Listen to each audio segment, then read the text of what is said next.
Hello बच्चों।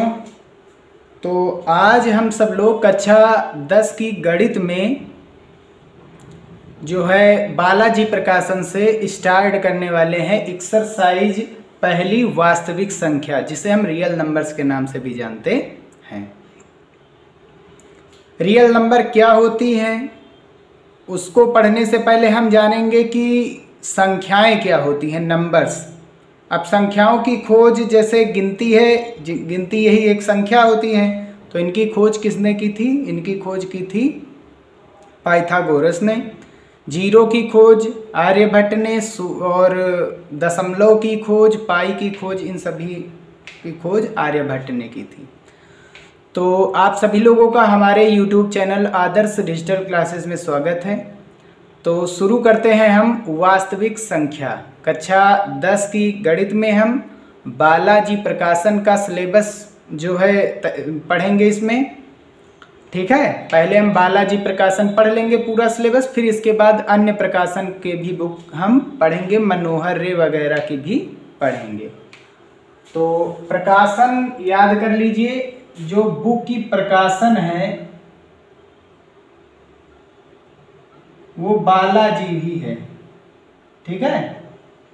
हमने जब सत्र तैयार किया था, अपना जो सेशन शुरू किया था, उसके लिए जो वीडियो बनाया था उसमें हमने बताया था कि कौन कौन से प्रकाशन की कौन कौन सी बुक चलेंगी।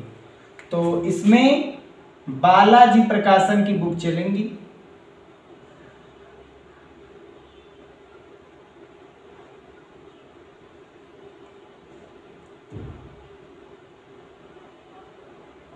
ठीक है। और ये नया सेशन हमारा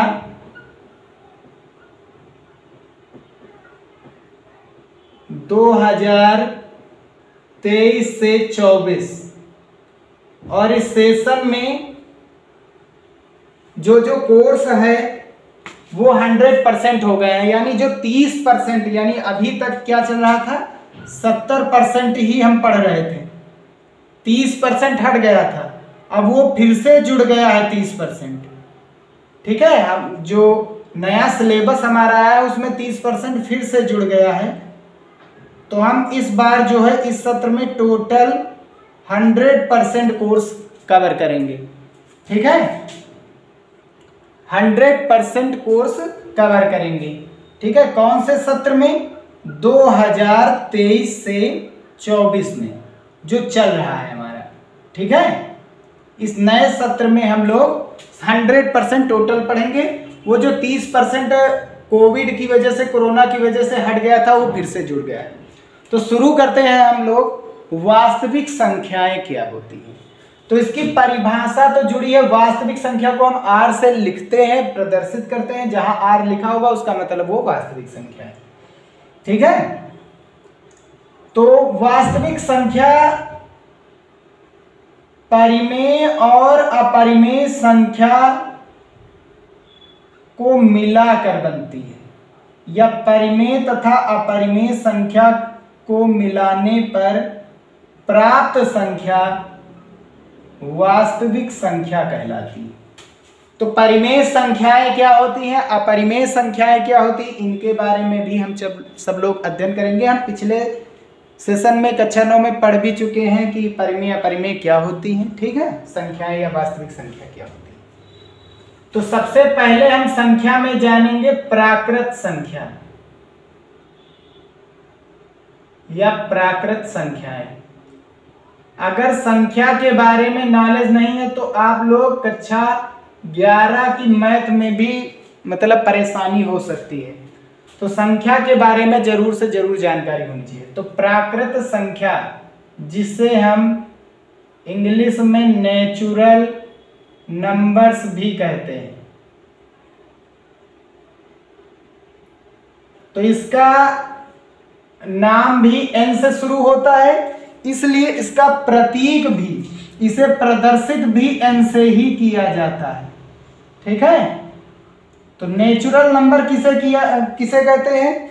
तो वे संख्या जो काउंट में आए, यानी गिनती में आए। कोई चीज की हम काउंट करें तो काउंट हम कहां से शुरू करते हैं? काउंट हमेशा 1 से शुरू करते हैं। 2, 3, 4, 5 6 डॉट डॉट डॉट। ये कौन सी संख्या हो गई?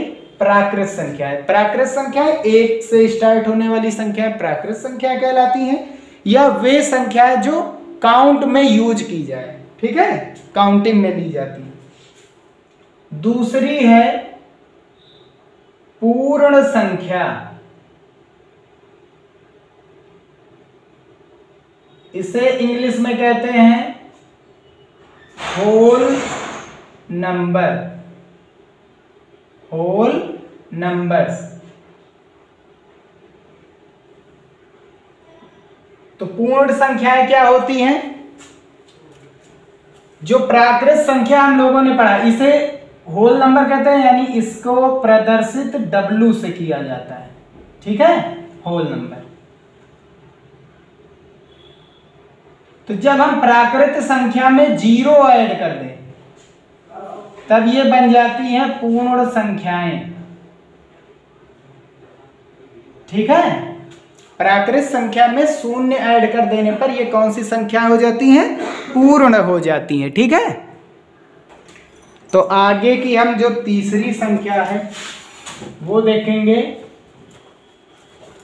पूर्णांक संख्याएं या पूर्णांक संख्याएं। इन्हें इंग्लिश में कहा जाता है इंटीजर्स नंबर।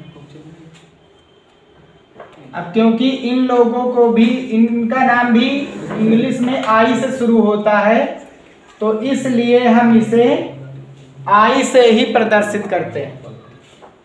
तो इसका प्रतीक आई भी होता है और जेड भी होता है, दोनों होती है, आई या जेड दोनों होते हैं।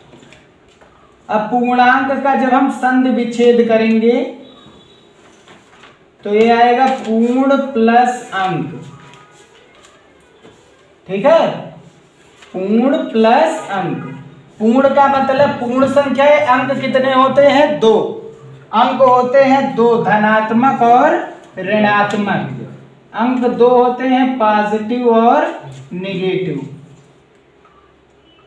तो जो संख्याएं पूर्ण संख्या है उनको जब हम प्लस माइनस में लिख देंगे तो ये पूर्णांक संख्या बन जाती है। -3 -2 -1 0 1 2 3 डॉट डॉट डॉट, ठीक है। इधर से भी डॉट डॉट डॉट कर देंगे। जो 0 के बाईं ओर है वो ऋणात्मक पूर्णांक और जो 0 के दाईं ओर है वो धनात्मक पूर्णांक। तो जो ऋणात्मक चिन्ह वाले हैं उन्हें कहा जाएगा ऋणात्मक पूर्णांक,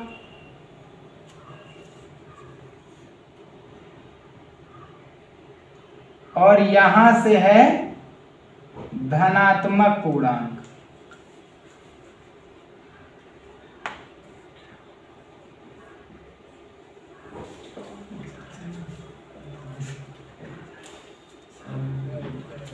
ठीक है, क्योंकि पूर्णांक संख्याओं को हम आई या फिर जेड से प्रदर्शित करते हैं, तो हम आई ही यूज में ले रहे हैं। क्योंकि ऋणात्मक है तो ऊपर माइनस लगा देंगे, ये धनात्मक है तो प्लस लगा देंगे।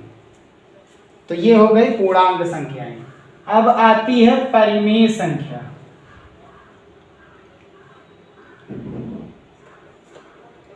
परिमेय संख्या रेशनल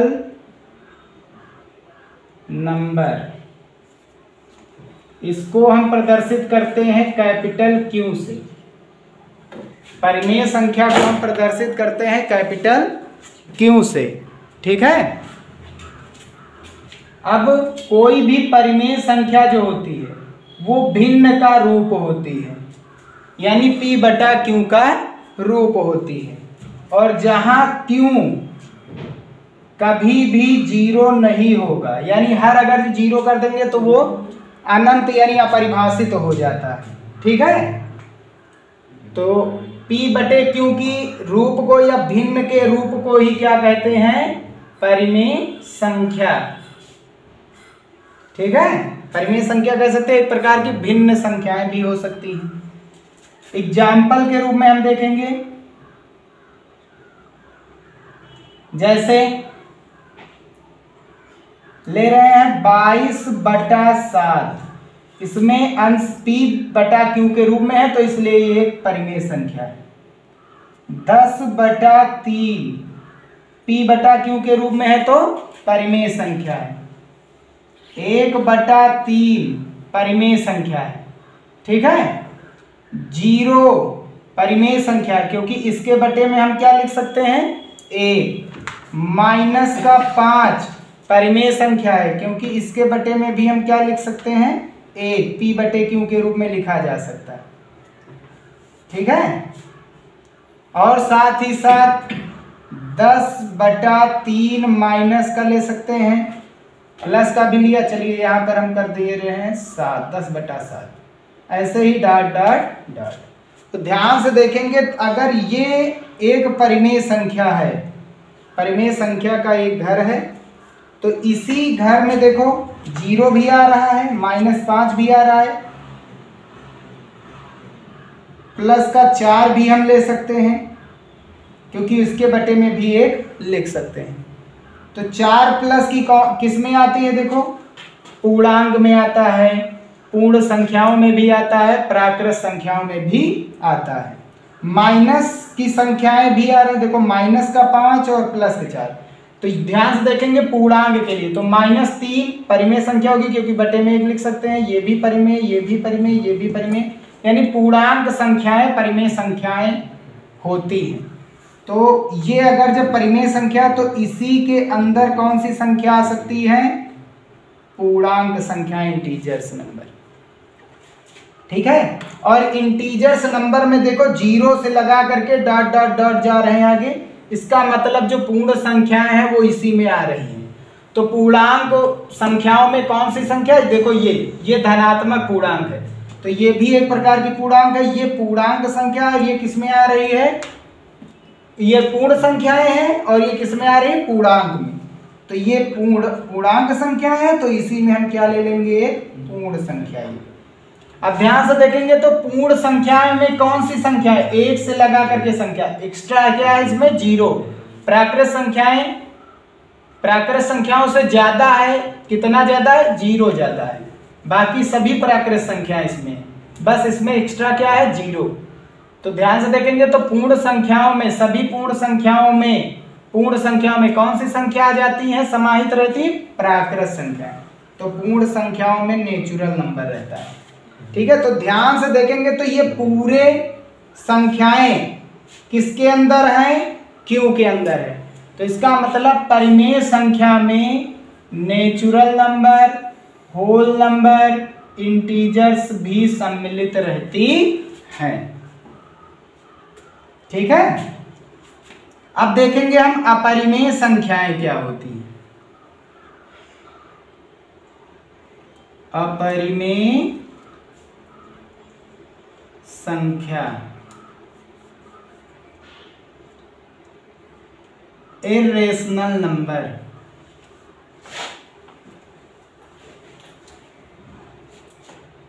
इनको प्रदर्शित किया जाता है IRR, इर्रेशनल नंबर। तो वे संख्याएं जो परिमेय संख्या नहीं होती हैं अपरिमेय संख्याएं कहलाती हैं, या जिन परिमेय संख्याओं का मान निश्चित ना हो, ठीक है। अगर किसी संख्या का हम मान निकाल रहे हैं, भाग करा रहे हैं, गुणा करा रहे हैं और वो स्थायी ना हो, निश्चित ना हो, तो वे क्या कहलाती हैं, अपरिमेय संख्या। जैसे पाई, तो पाई का मान क्या होता है 22/7, लेकिन अगर पाई को हम हल करेंगे तो इसका मान फिक्स नहीं है, यानी 22 को 7 से भाग कराएंगे तो ये मान फिक्स नहीं आता है, ये चलता ही रहता है।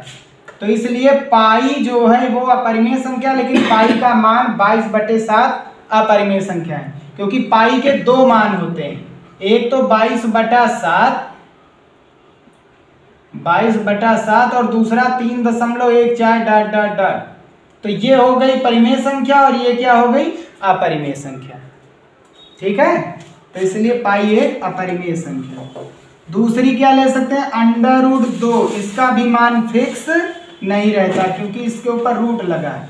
√1 नहीं लेंगे क्योंकि √1 का मान कितना होता है 1। √4 √4 का मान हमको पता है 2 होता है, लेकिन √3 का मान हमें पता नहीं है। तो अपरिमेय का मतलब होता है रूट, वर्गमूल, ठीक है, जो फिक्स वैल्यू ना हो। अब जैसे 1.333 डॉट डॉट डॉट, अब इसमें फिक्स नहीं 3 कितनी बार आ रहा है, 1.666 डॉट डॉट डॉट फिक्स नहीं है, 1.01 001 0001 401 डॉट डॉट डॉट। तो इसमें भी अगर हम दशमलव के नीचे 1 लिखेंगे, दशमलव हटाएंगे, कितने जीरो बढ़ रहे हैं, तो हर जो है वो फिक्स नहीं है, हर का मान फिक्स नहीं रहता है, ठीक है, हर का मान फिक्स नहीं रहता, इसलिए ये सभी क्या कहलाती हैं, अपरिमेय संख्याएं। अब देखते हैं हम वास्तविक संख्याएं क्या होती हैं, रियल नंबर। तो ये जितनी भी संख्याएं हम लोगों ने पढ़ चुके हैं, वे सभी संख्याएं कौन सी संख्याएं हैं, वास्तविक संख्या, यानी natural number, whole number, integers और रेशनल नंबर, साथ ही साथ इर्रेशनल नंबर, ये सभी कौन सी संख्याएं हैं, रियल नंबर हैं, यानी वास्तविक संख्या हैं। तो ये सभी कौन सी संख्याएं हैं, वास्तविक संख्याएं हैं। वास्तविक संख्या कौन नहीं है, तो वास्तविक संख्या कौन नहीं है ये देखेंगे हम। तो वास्तविक संख्या नहीं है कौन, तो वे संख्याएं जो माइनस में लिखी गई हों, जैसे -3 और ऊपर क्या लग गया, √, तो ये अपरिमेय संख्या, ये रियल नंबर यानी वास्तविक संख्या नहीं है। जैसे माइनस की संख्या लिख दो, ऊपर क्या लगा देंगे, √, -x लिख करके ऊपर √ लगा देंगे, ये सभी क्या सी संख्या, ये वास्तविक संख्याएं नहीं है। इन संख्याओं को हम कहते हैं काल्पनिक संख्या। कौन सी संख्या कहते हैं, काल्पनिक संख्याएं, ठीक है। तो ये थी संख्या, वास्तविक संख्याएं क्या होती हैं, ठीक है। तो वास्तविक संख्याएं जो होती हैं वो संख्याओं का संयोजन होती है, विभिन्न प्रकार की संख्याएं, जैसे ये सभी संख्याएं किसके अंतर्गत आती हैं, R, रियल नंबर के अंतर्गत आती हैं, ठीक है। तो वास्तविक संख्या को हम R से लिखते हैं, ये चीजें याद रखिए। तो अब हम देखेंगे संख्याओं के कुछ अन्य प्रकार, जैसे भाज्य संख्याएं, अभाज्य संख्याएं और सह अभाज्य संख्याएं क्या होती हैं, और साथ ही साथ सम संख्या, विषम संख्या के बारे में भी जानेंगे।